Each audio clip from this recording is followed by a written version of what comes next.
So I like to share that ancestral intelligence is the original AI, right?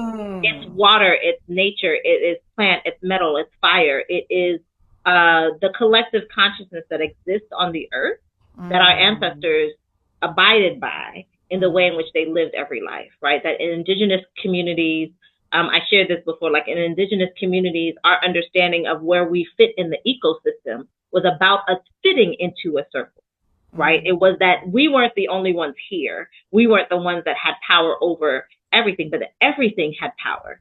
And so when we talk Mm. about ancestral intelligence, we're talking about that collective knowledge that is so ancient that when it pulls itself forward, it's not that we are one person is having that thought. I'm having that thought, and somebody across the world is having the same thought. Right? All of a Mm. sudden, we're all thinking about the same thing. We're all musing on the same thing. We're all awakening at the same time, and that this information and this consciousness is also held in those other species that live on the earth. Right? So Yeah. our plants. Mm. Baba Maladoma Some used to say one of the things that keeps us from really understanding the power of plants is that we believe as humans that we are the top of the hierarchy. Right. But in actuality, we're actually the low ones on the totem pole Yeah. because water is older than any of us, Mm. right?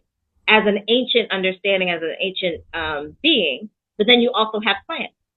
And the issue Mm. with plants is because of the way in which we've been constructed and the way that we kind of live our everyday lives, they're each of us give off vibration, right? And so the vibration of plants is actually higher than humans. They Mm. vibrate actually so high that we interpret them as being still, but they actually aren't Mm. still. Wow.